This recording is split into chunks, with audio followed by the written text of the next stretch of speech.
Are you a woman of faith who is struggling to navigate your current season of life? Do you feel like life is just happening to you instead of for you? My name is Jill Pack. I'm a certified life coach and a member of the Church of Jesus Christ of Latter-day Saints. And I want you to know that no matter your season or circumstance, it is possible to create a more joyful life. And I would love to show you how. Are you ready? Let's go. Hello, friends. Welcome to the Seasons of Joy podcast. This is episode number 59, entitled The Inner Critic with Natalie Roush. How is everyone doing today? I am doing so good. My husband and I took a quick little work trip to southern Utah, and boy, is it beautiful. The temperature right now is a beautiful 78 degrees, and it has been very good for the soul. The blue skies and the sunshine are some of the things that this girl has needed. So before I begin with this week's episode, I wanted to remind you of something. I wanted to remind you that you are the creator of your life, and it begins by the thoughts that you are thinking. Some of the thoughts are useful ones, and some of them aren't. Without even realizing it, some of the thoughts that you are currently thinking are making you feel terrible. Some of them are blocking you from finding solutions to your problems. Some of them are keeping you stuck, preventing you from creating a life you love. But with a little guidance, you can discover the thoughts that will help you become the creator of your life instead of the observer of your life. I am currently offering a 12-week one-on-one coaching program where I give you the concepts and tools that you need to become the creator you are divinely designed to be. Whether you are struggling in a relationship with self-doubt or a lack of self-confidence, or stuck with something from your past or some other challenge, this program will teach you the truth behind your issues and how to finally create positive changes in your life. Now, if this sounds like something you're interested in, I would love to be your coach. All you have to do is click the link in the show notes and schedule your free discovery call today to learn more. Now on to this week's episode, The Inner Critic with Natalie Roush. I met Natalie last fall at Jody Moore's faith-based advanced certification program that I was in. We were both in this program, and we spent 3 months together along with the other coaches in the program, learning and growing our coaching from a faith-based perspective. And it has been so fun to get to know Natalie. I love her energy and her excitement around the work she is doing. I think you're going to get a lot out of our discussion. So here is my conversation with Natalie. Hello, Jill. Hello, everyone. It's so exciting to be here. I am a life coach and I focus on inner critic work. And what I've been positioning myself to do is teach people how to turn your inner critic into your own best friend. It's so much fun. Discovering how to do this has been a really, uncomfortable journey and also very, very fulfilling. And it's been really good to help clients to be able to do the same thing. So fun to be here. I am a wife and a mom to two cute little energetic monsters, and they keep me very busy. And we live in Saratoga Springs, Utah. So tell listeners a little bit how you came to coaching. I don't know if I even know that. Yeah, I might not have shared this. Yeah. So we were living in Washington in a really small town called Sequim.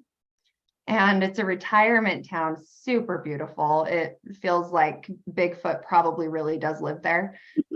And we looked for him a few times, never found him.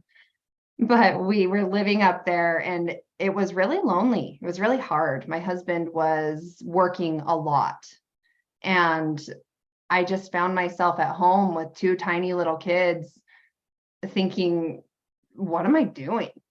Like this just, if I felt low, we could call it depressed, we could call it just lonely. And I remember Googling how to get out of a funk.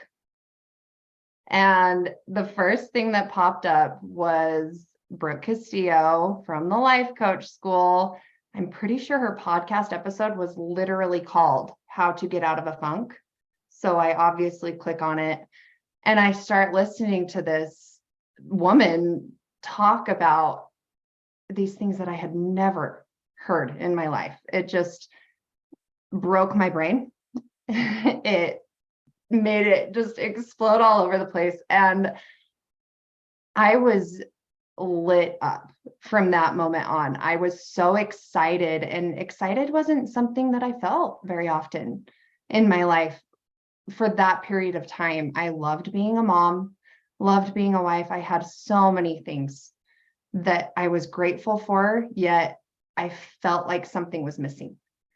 So I continued to just dive into coaching as much as I possibly could. And that's when I started listening to Jody too. And eventually I convinced my husband to let me become a client.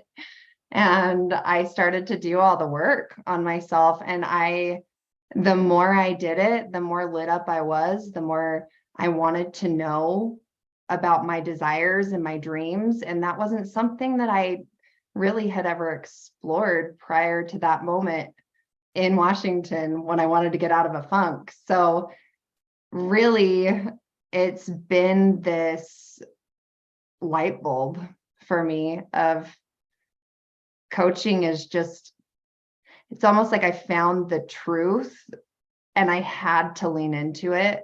And it's been a roller coaster and so incredible ever since. Yeah. Awesome. Awesome. So, you went to the life coach school, then Yes. you decided, so once you were a client, you decided, hey, I want to do this.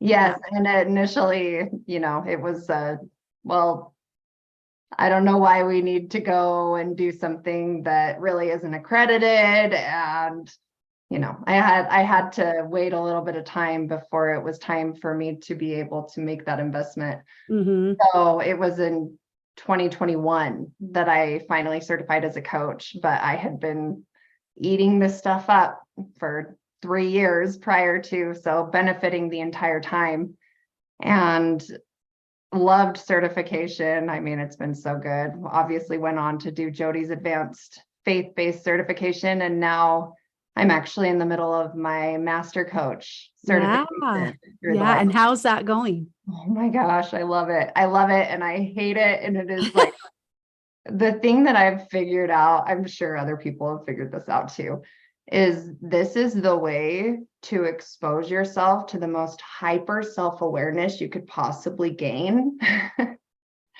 And that's how we become the best coaches we can be, knowing ourselves that well. So not the funnest process all the time, but it's been so good for me, and learning from, Corinne and Bev and, oh goodness, Brig and Elena. Like, it's been such a gift to be able to just be in the room with all of these amazing people doing the same thing as me and going to just the highest levels that we can possibly try to pull for from our coaching. It's been so good. Awesome. Awesome. So once you got certified, how did you decide your niche, or like what direction you wanted to go? I made it really complicated initially, and I had to tell myself, okay, Natalie, you want to coach everyone, so you're going to coach everyone. And I did.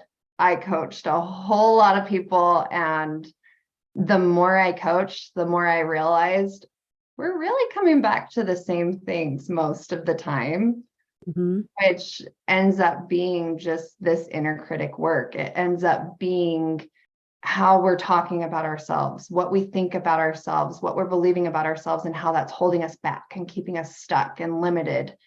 And people often just don't understand that they can think of themselves in different ways.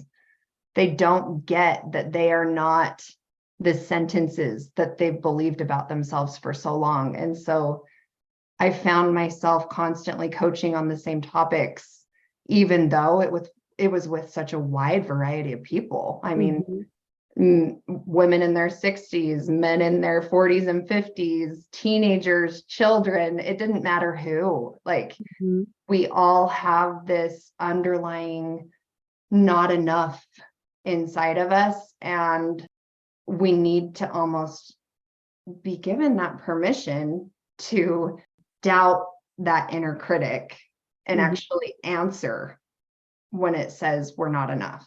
So there is a coach named Kim Giles who teaches a concept that the two core fears that every human has, right, is they aren't enough or their life isn't enough. That your critic is criticizing one of those two things or both. Her book is one of my favorites. I can't remember what it's called right now. Choosing Clarity. Yeah, it's a one really of my good favorite things I've ever read. Yeah. And all these things, right? They all fit together. They're all kind of sharing the same thing. What I like about that, though, is that coaching was kind of that missing piece for me that helped me come in and just recognize truth for truth, where it gave me that ability to explore a little bit further with allowing myself to explore a thought, figure out the fuel behind the thought and how that's moving me forward. It's so much easier for me to recognize truth when I see it, and it's everywhere. Yeah. It's everywhere. It's packaged a little different, right? It's worded a little different, but the concepts are there. And they all tie together. I think that, so that's interesting. I think that your journey on your inner critic has allowed you to see that struggle in others. It sounds Definitely. Well, and I appreciate that having the struggle of being my own worst inner critic is relatability comes with that. You tend to be able to recognize pain in other people. You tend to be able to recognize doubt or fear or inadequacy because you've felt it before. And I like to joke about how much my pain, whether emotional or physical, has been my greatest gift, because I really can connect with such a wide variety of people because I felt so many things. Yeah. That's so beautiful. I was thinking about this topic, actually. I started reading a book. Emily Bell Freeman has a new book called Grace to Charity, I think is what the name of it is. And she has two other ones. She talks about grace, grace where we are, grace to become, and then grace to charity. And as I was reading that, something, it just like kind of clicked in my brain is, we are given grace by God, right? We give each other grace, right? Like grace is a part of the human experience in all ways.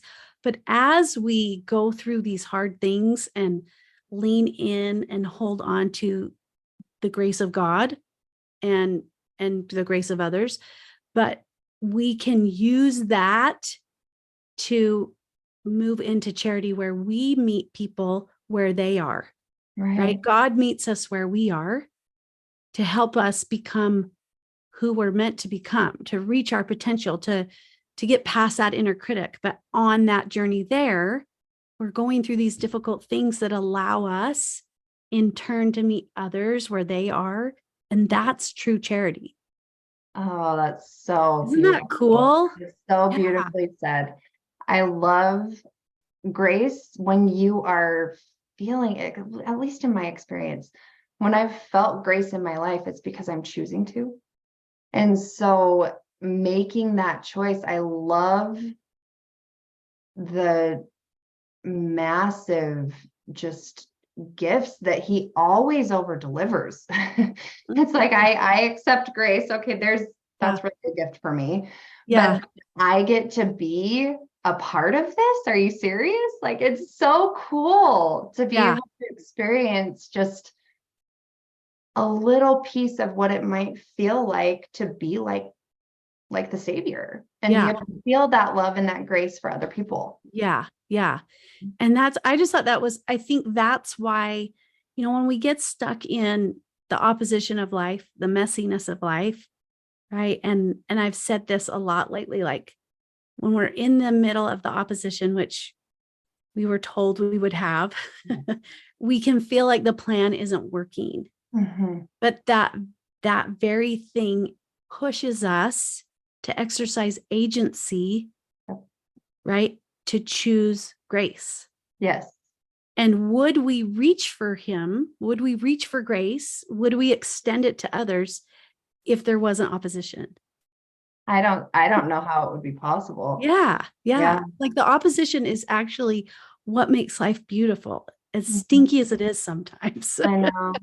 Well, and what I love about that idea is a while ago, I made this connection for myself that just widened everything for me, where Christ literally turned death into eternal life. Like that's the ultimate opposite. So how could he not make every single wrong right? Because of grace, because of all of these ways that he has literally set us up to be able to learn anything, the right or the wrong way, Mm-hmm. and still come to, hopefully become like him. Yeah. It's incredible to me just what that offers to us if we're willing to need him and want him and rely on him. Yeah. Well, and I was interviewing a client today because I want to have some clients on my podcast too. Oh, cool. Same. And she made an interesting thing. She says, the tools that I've learned coaching has helped me be more of the disciple I want to be, because I feel like she says, I feel like it helps me be more like him. Helps me see others as he would see them, to act in a way that he would act. And again, it doesn't mean we're always loving everything. Like Christ experienced all emotion.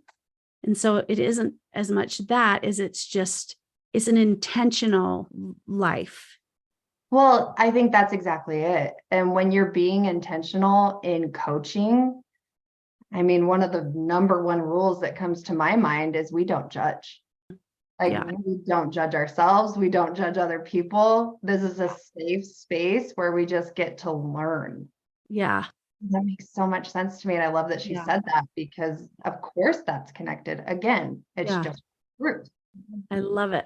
So as you work with your clients on this inner critic, what is their biggest struggle as they're trying to navigate this and maybe change their perspective, their way of thinking? What is the biggest struggle that you see, or more than one struggle? There's definitely a more than one, but I would say some of the most common, a lot of the people I coach are very people pleasy. They rely on being able to make people feel good or manipulate relationships in a way in order to feel safe and feel like enough. And the struggle with that I notice first in myself and then in my clients is we're afraid to disappoint other people. And ultimately, when we're afraid to disappoint other people and we act on that, we end up being the ones that are disappointing ourselves. Mm-hmm. And that is a complete disconnect from ourselves, which is, if we don't have a relationship with ourselves, no wonder we feel lost or unfulfilled or like there should be something different or more. Yeah, totally. I think that relationship with self is that piece that connects us to God and to other people, right? And if that connection's missing, how can we see how we're connected to God? Right. How can we create connection with those in our life if we can't connect with self?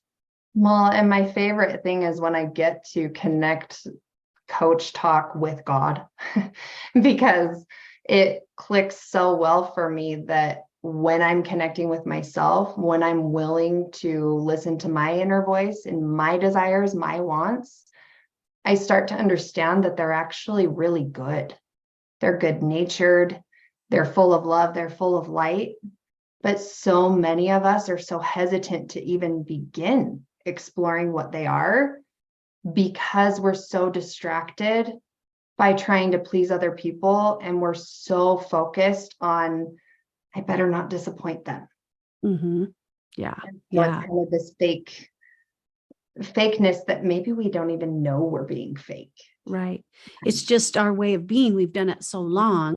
Yeah. Yeah. Do you find that in it, like if you were to say, compare all your ages, all sexes, would you say that is you see that people pleasing in it doesn't necessarily Everywhere.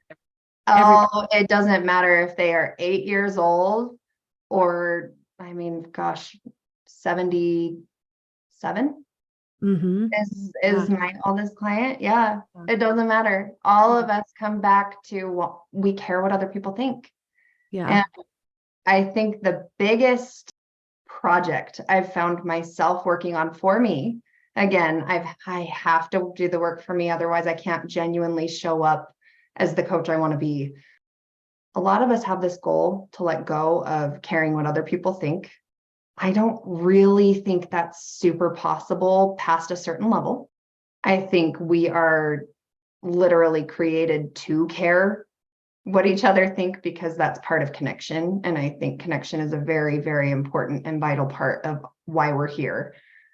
Mm-hmm. So rather than becoming robots or just people that don't care about anything, my goal has been to, okay, I can care about what other people think, but I'm going to care more about what I think and nurturing those thoughts and those feelings and those needs. Because really, when I'm willing to do that, it benefits the other people in my life as well. Mm-hmm. Every single time. It's just the transition isn't always easy, but the product at the end of that is always something that's worth it.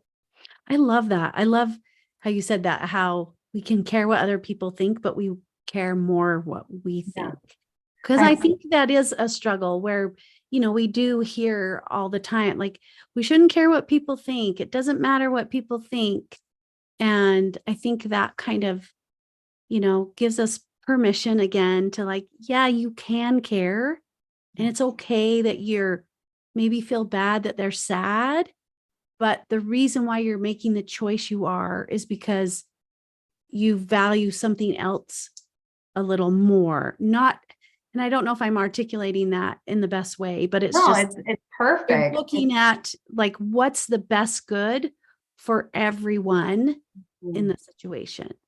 Well, and the way I like to kind of create a visual for this is I hold my hands up like a scale and we'll say, okay, when I'm making a decision, whether it's to answer the phone because my brother's calling or not answer it, like, is it good for him or good for me?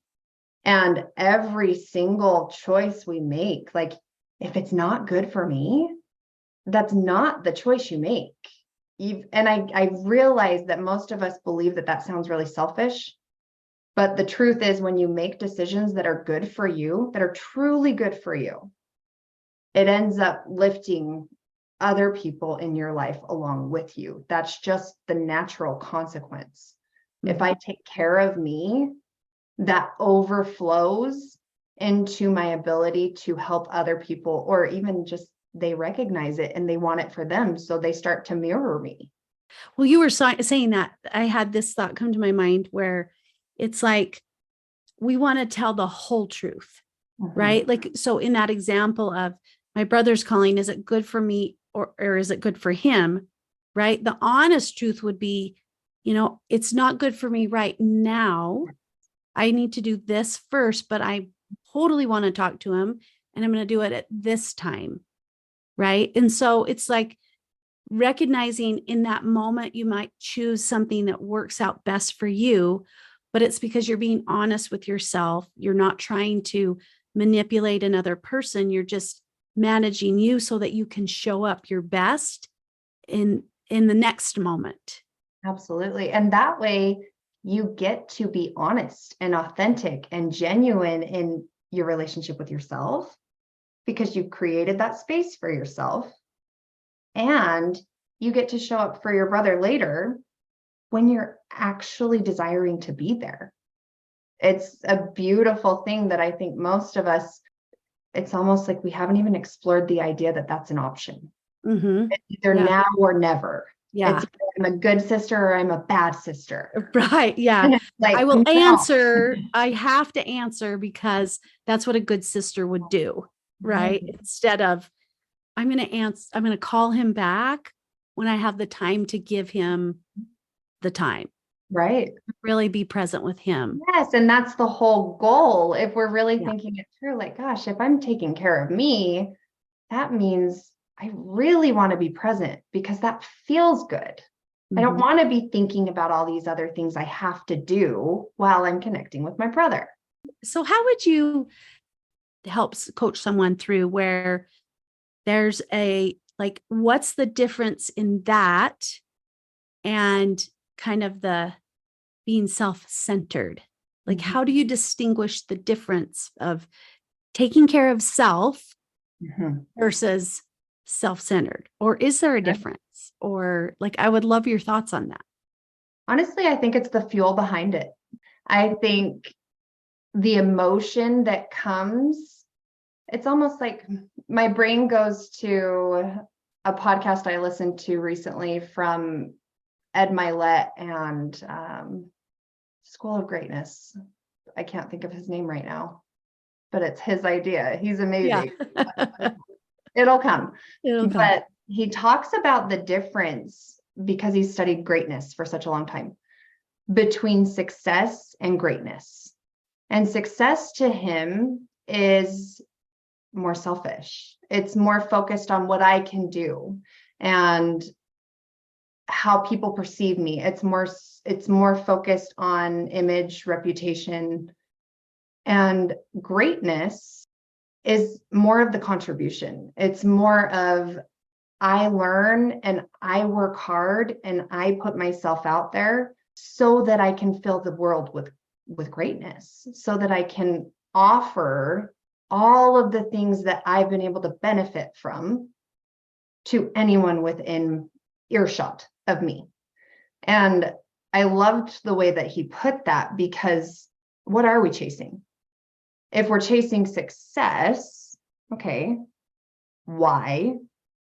And what's the emotion that's driving us there? So back to I would normally call it either selfish, because clients would do that. Well, I feel like I'm being selfish, and they use that as though it's a bad thing. Always challenge that every single time. Well, is it selfish? And also, is it a bad choice to be selfish in this situation? Because I think automatically selfish has this judgment to it where it's a no-no. Like, selfish people, oof. Yeah. They are done for. They are bad. Stay away from them.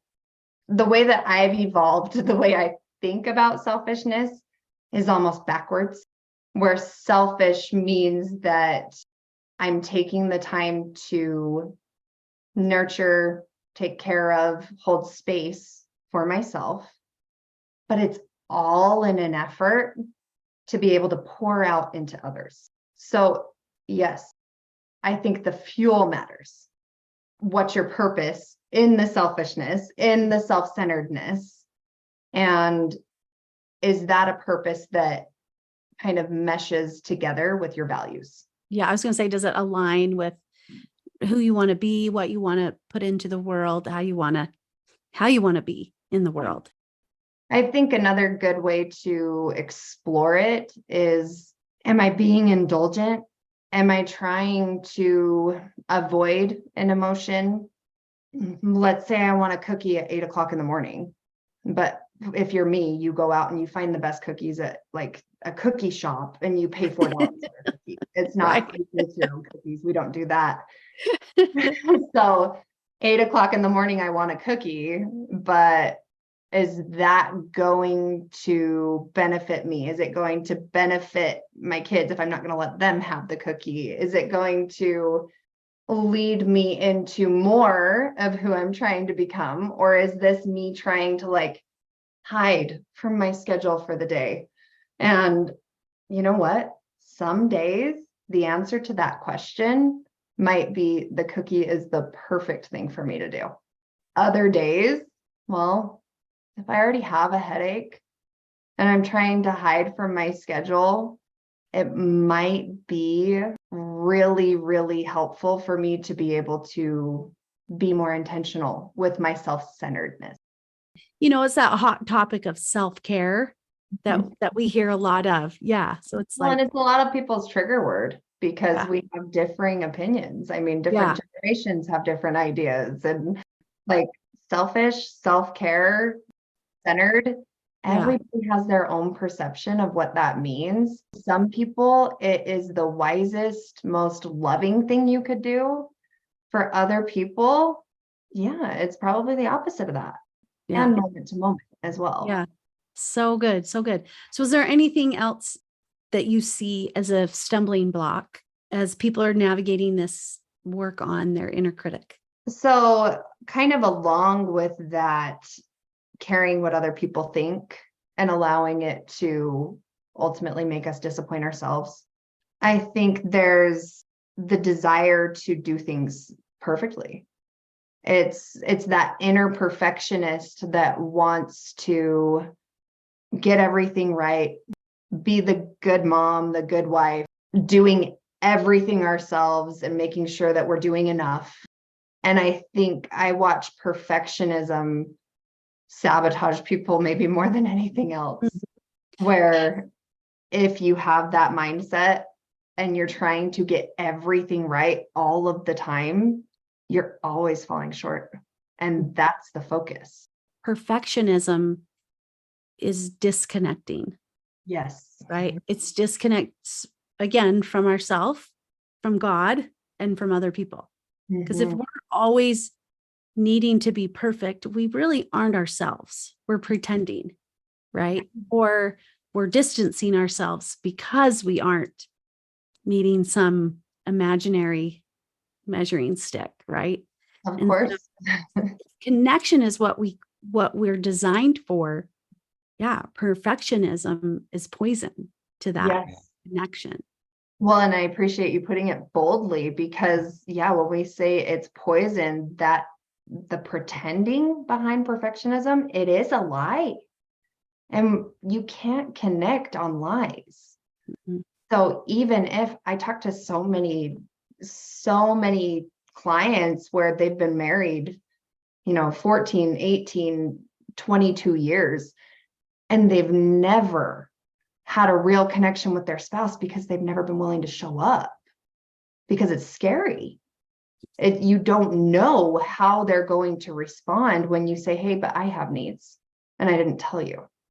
And so when you've been playing the perfect wife card your whole marriage, and by the way, always that is going to bring resentment along with it.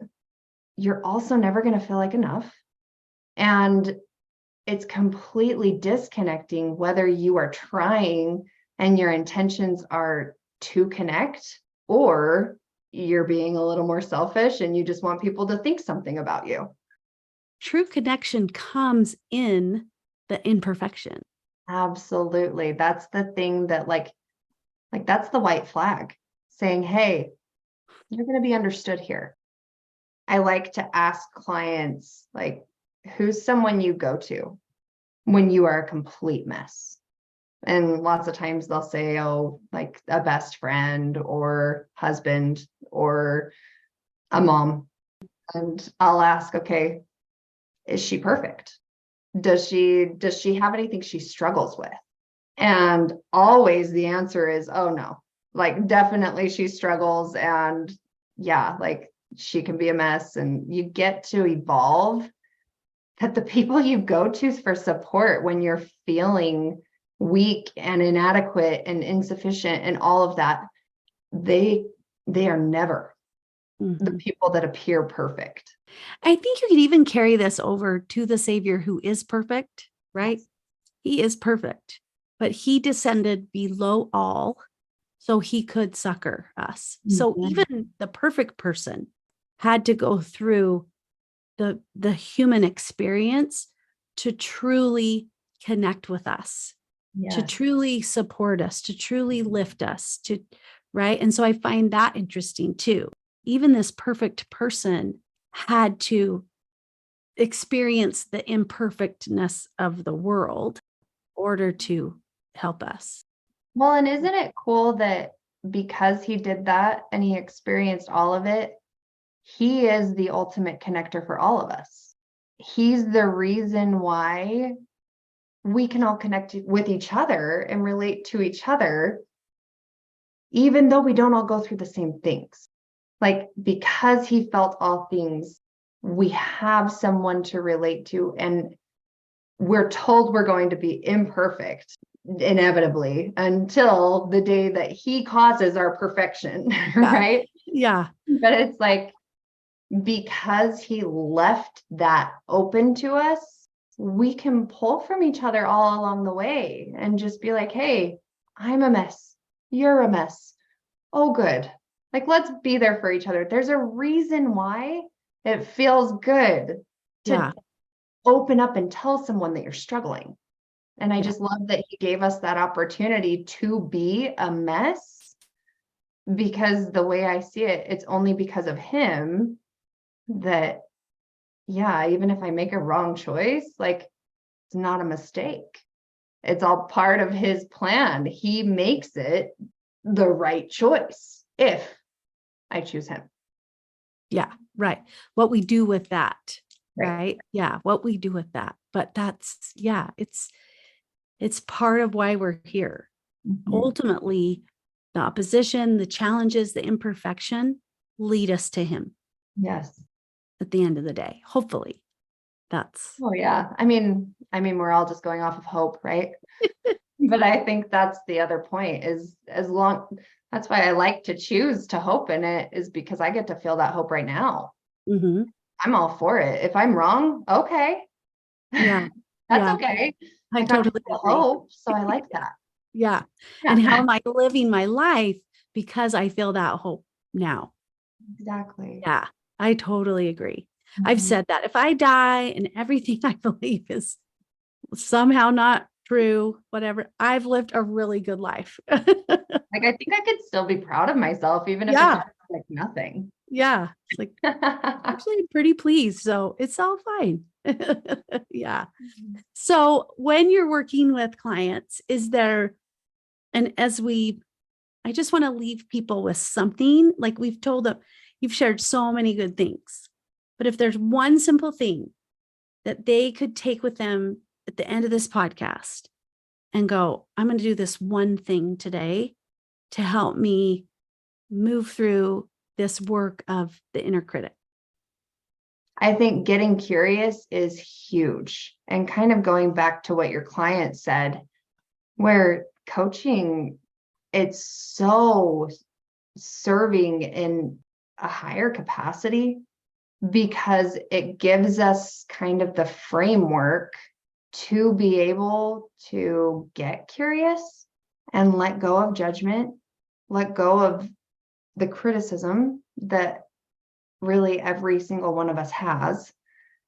And when we can do that, I mean, we're exposing the lies of shame. We're exposing the lies of self-doubt, because curiosity can allow us to do things like question, well, what makes me think I'm not good enough? In what ways am I good enough already? Like, okay, even if I am a bad wife, is it possible that I'm also a good wife? I love curiosity for that purpose. I feel like curiosity has been my golden bridge to practicing believing totally new things about myself, where my default has always been not enough. And I just don't believe that anymore. It comes in, it sneaks in, but I'm not spending time with it because I'm so curious. And I will say the other one that I think is equally as beautiful is gratitude, a gratitude bridge. I think those two things are a beautiful way to offer yourself a little, tiny little nudge, if that's all you can get. Mm-hmm. I love that. I think for me too, curiosity was the thing that pushed me to really start changing my perspective. Yeah. Because you get stuck in these beliefs and even emotional stuck, right? Like this reoccurring emotion that happens to you. You don't even know why what you're thinking because Right. you've moved to frustration or whatever so quickly, right? And so curiosity allowed me to interrupt this pattern that I'd created for myself, right? And so that curiosity of like, and I say this to people, I tell my clients this, I've said it on this podcast before, and it's a verbal cue most of the time, but oftentimes it's in my head. And I'll say, that's interesting. Yes, And that, absolutely. and that just like, it creates a pause in what I'm navigating, right? And so it's like, that's so interesting. She said that. That's Right. so interesting. I said that. I wonder why. Mm-hmm. What else is going on? What else Absolutely. could be true, right? So for me, that has been like the magic trick I pull out. It's just like, that's interesting. And it's become so reactionary now. Like, it's like so often when I feel myself wanting to make a judgment or go into frustration or whatever, I just come up with that. Like, I'll just say it. Right. And it just pulls me back enough to allow a shift in perspective, even just slightly. Even Yeah. just 2-second pause of like, yeah, but what else could be true? And I think there's so much hope in that. Maybe it's possible. There's other ways to see this. We have good and bad. We have right and wrong. We have the imperfect human experience, and it's all inclusive. So what if it's both? And there's always an option for another angle. There's always another view. And I love to tie it back to when the prophet, President Nelson, I don't know if it was 2 or 3 years ago now, when he did that famous quote of, it's not the circumstances of your life, but the focus of your life that determines your experience of it. Basically, I was like, well, hello, this all. Yeah. Every coach was like, oh my gosh, every Latter-day Like we Saint were on the coach. right track. That Yeah. was beautiful. That was That a was a beautiful good one. moment. I think that's the most most Yeah. often quoted, I should Yeah. say. Well, everybody knows it. Even Everybody, non-coaches. yeah, it's Like, just like, oh, it's like this light bulb, like, oh, head. But what I love about it is like even tying together, and another very quotable one is doubting your doubts before you doubt your faith. I know that's a trigger for a lot of people. yeah. I know it's really scary for a lot of people because they're like, well, the doubts are there. And believe me, I know the doubts are there. I know Mhm. it personally. I very much know. But what I love about the focus is both are an option all of the time for everybody. And it's like, I just like to think about the Savior and what would his focus be?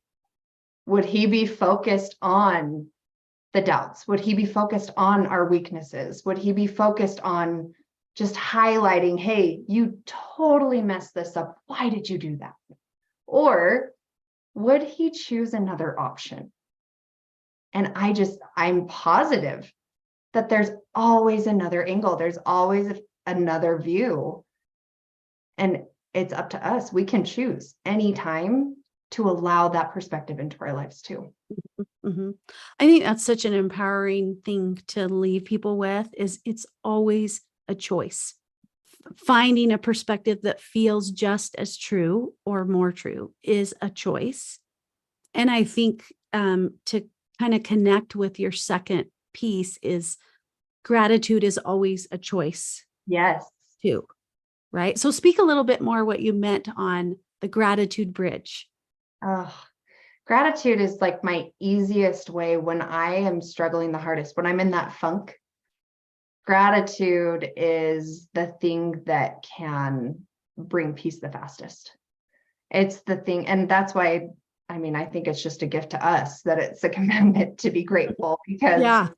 he was offering us a handout. He's like, hey, if you do this thing, well, you're keeping a commandment. And so many of you just want to keep the commandments. So I'll go ahead and hand it out.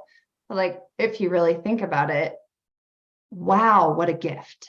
Because when we're grateful, it feels open. It feels optimistic. There's hope. It's this portal. It's this bridge to so much of just light and goodness. And when I'm in that funk, when I'm in that stuck place or that heavy place, if I can get myself just for a minute to think about the things that I am grateful for, because those exist too in the hard times, it's just this almost instant relief, even if it's just a tiny relief. Well, and I think that's a beautiful thing to touch on too, is sometimes back to that idea of this or that, this black or white thinking.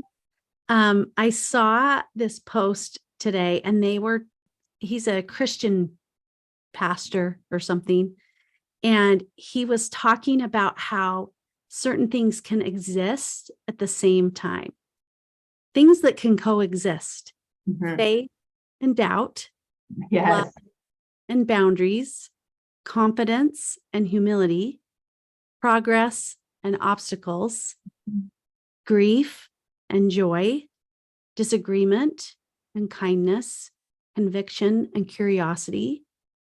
And I would say, even what's the opposite of gratitude?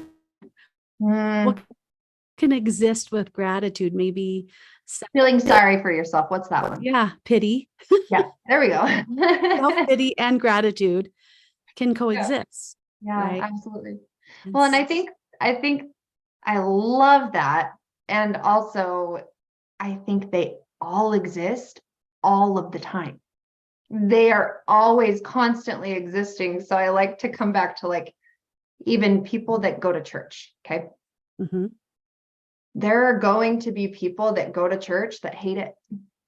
There are going to be people that go that feel like this is not my people. I am not feeling good here. They're demanding too much. And there are feelings that come along with those thoughts.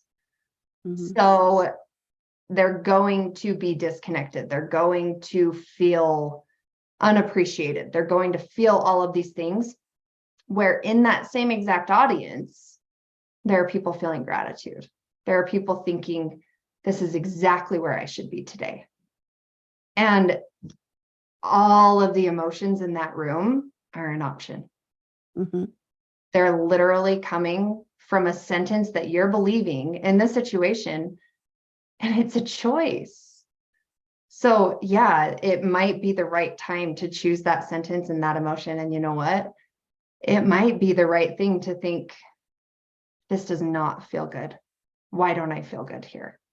Right? Like, we don't get to say what's right for other people, but we do get to be all inclusive, believing that every emotion is available and that all of them are acceptable, because that's the life experience. But I love being able to just appreciate the fact that they're always available all the time. And coaching has taught me that, where I can remember peace and I can literally help myself feel it in a moment just by remembering it. Yeah, believing something.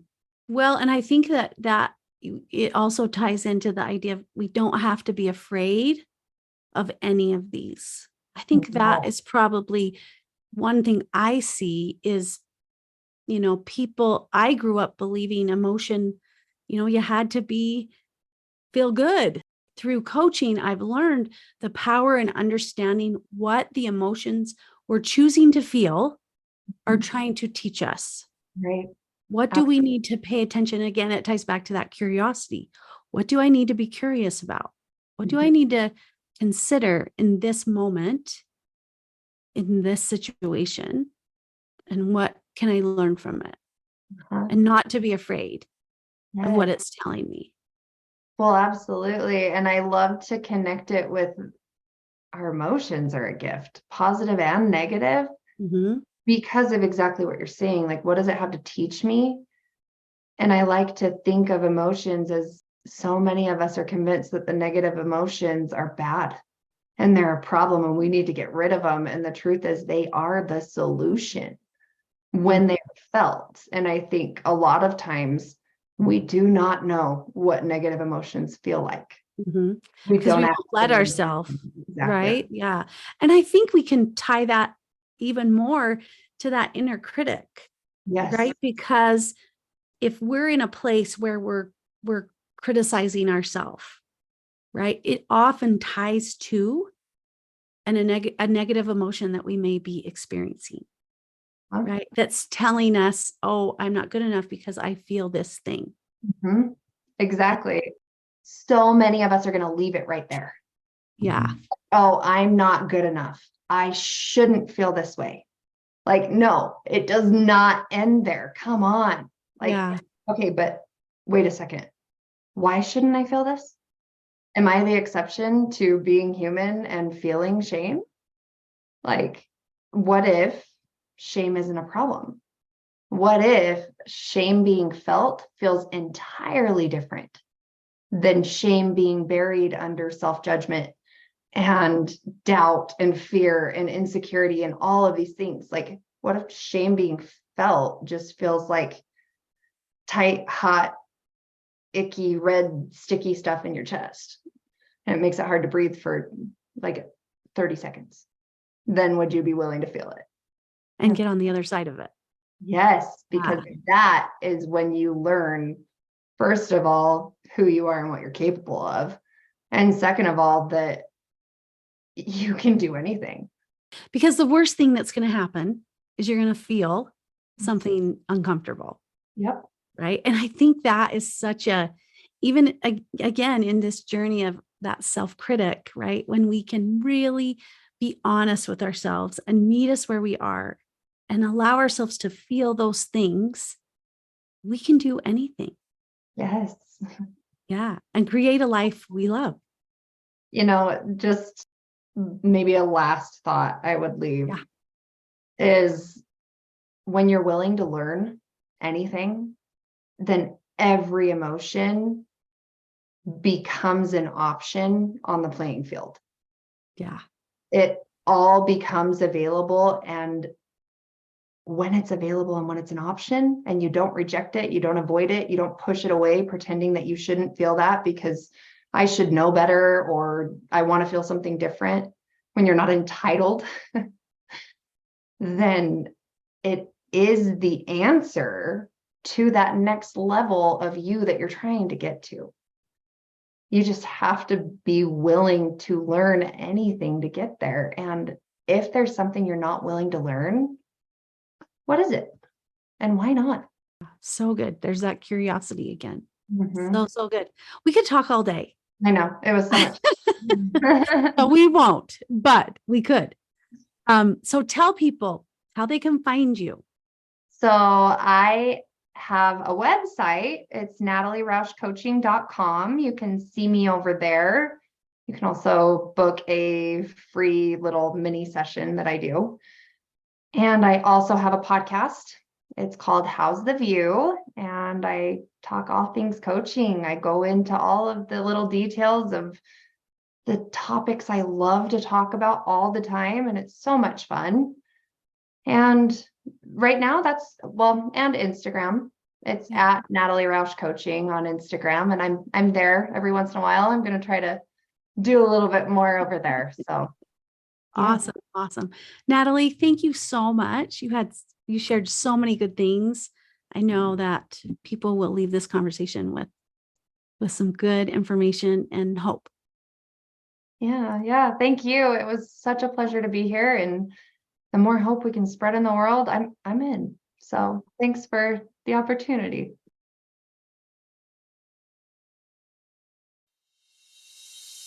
Thank you so much for listening. If you like what you hear, I would love it if you would share it with your friends and family and leave me a rating and review.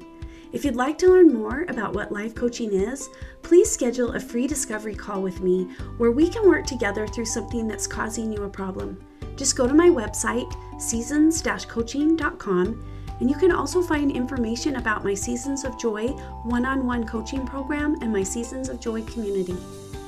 Have a joyful week, and I'll see you next time.